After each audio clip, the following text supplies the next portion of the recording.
ilmu dan amalan tarekat ini sangat berkaitan, sangat penting untuk menyempurnakan seluruh amalan kita, tauhid kita, iman kita.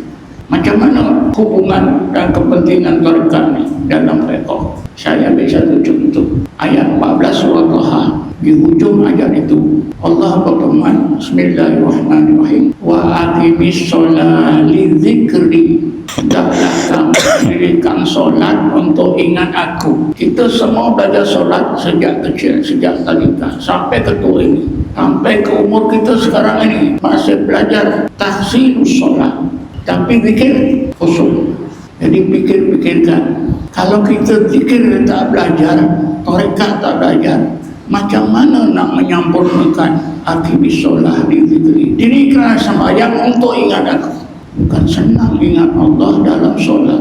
Di sinilah tuan-tuan kita nampak kepentingan dan hubungan ilmu dan amal tarekat dengan seluruh amalan kita.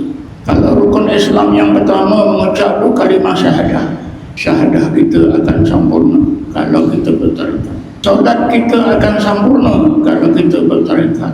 Puasa kita akan sempurna kalau kita bertarekat. Zakat kita, haji kita, semua akan sempurna kalau kita bertarekat. Sebab itu tuan-tuan, kenapa Imam Ghazali dia ingatkan kita puasa yang dikerjakan oleh orang Islam ni, ada puasa orang awam, ada puasa orang khawas, ada puasa orang khawasul khawas. Puasa orang awam ada lapar dan dahaga. Siapa dia orang awam? Bukan orang yang tak belajar agama.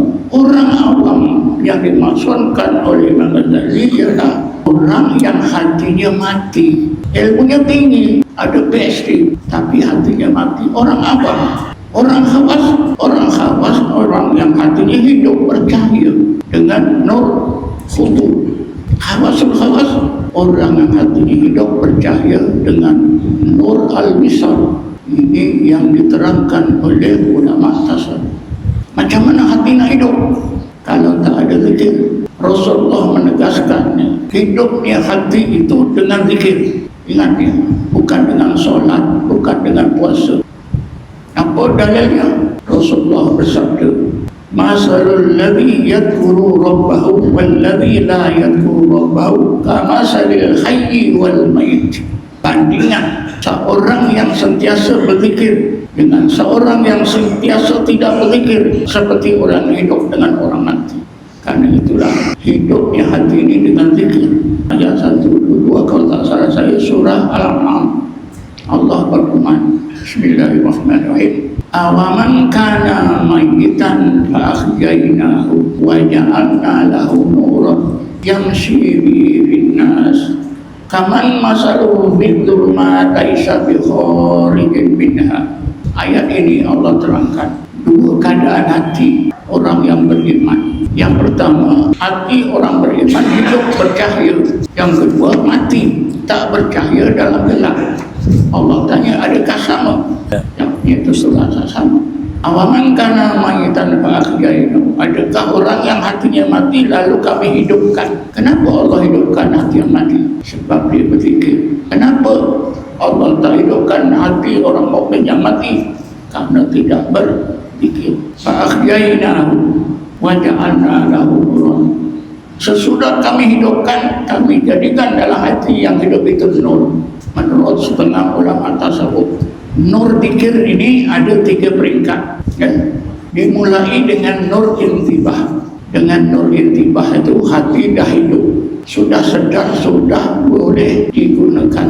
Kemudian yang kedua, nur hudur. Nur hudur ini lebih terang. Orang yang dikurniakan oleh Allah dalam hatinya nur hudur, dia betul-betul sudah menuhankan Allah. Pengaruh makhluk sudah tak ada dalam hati. Akhir sekali yang ketiga, nur al-wisal. Dia sampai dapat nur al-wisal, orang inilah sampai ketika ihsan. Sampai ketika ihsan menjadi seorang muhsin. Jadi tuan-tuan, karena itu maka ilmu dan amal tarekat ini sangat penting, walaupun tidak dia disebut dalam rukun iman, tak disebut dalam rukun Islam. Bukan saja puasa, seluruh ibadat. Kalau hati orang yang beribadah itu mati, sholatnya sholat orang yang hati mati, hajinya haji orang yang hatinya mati, ya puasanya puasa orang yang hatinya mati, begitu seterusnya. Sebab itu tuan-tuan, kalau kita pikir memang sangat penting peranan ilmu dan amalan tarekat. Kalau kita dah tahu, maka darah kita jangan tinggal, jangan berlengah-lengah. Saya nak tambah sikit lagi dalam surah Al-Mu'minun ayat pertama dan kedua. Bismillahirrahmanirrahim. Qad aflahal mu'minun, ayat kedua, alladzina hum fi salatihim khashi'un, telah berjayalah orang-orang mukmin, yaitu orang-orang mukmin yang khusyuk dalam solatnya. Apa makna berjaya? Berjaya daripada siksa neraka, berjaya masuk surga, berjaya dapat keampunan kerajaan Allah, berjaya dapat nikmat dan rahmat sebaik-baiknya daripada Allah. Ini makna berjaya. Bagi sebab orang-orang yang khusyuk di dalam sembahyang, alladzina hum fi salatihim khashi'un, orang yang belajar tarekat berzikir hari-hari, nak dapatkan hati khusyuk pun susah tuan-tuan. Apalagi kalau kita tak belajar ilmu tarekat, tentulah bertambah-tambah susah. Tanyalah siapa saya bertanya, susah nak khusyuk. Satu lagi tuan-tuan, saya nak sebutkan ayat 45, 46 surah Al-Baqarah, tak salah saya. Bismillahirrahmanirrahim. Wasta'inu bis-sabri was-salat wa innaha lakabiratun illa 'alal khashi'in. Ini perintah Allah. Kita diperintah supaya minta tolong kepada Allah dengan cara apa? Bis-sabri, bersabar, was-salat, sembahyang dan berdoa kepada Allah. Wa innaha lakabiratun illa 'alal khashi'in. Nak bersabar, nak berdoa, nak solat, minta kepada Allah ini tuan-tuan, sangat berat untuk dilakukan oleh orang-orang beriman. Illa 'alal khashi'in, kecuali orang yang hatinya khusyuk.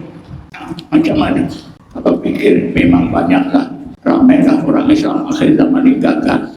Bukan nampaknya senang nak bersabar, tapi yang boleh bersabar ialah orang-orang yang khusyuk. Berdoa solat memang senang, tapi berat untuk dilakukan kecuali orang-orang yang khusyuk.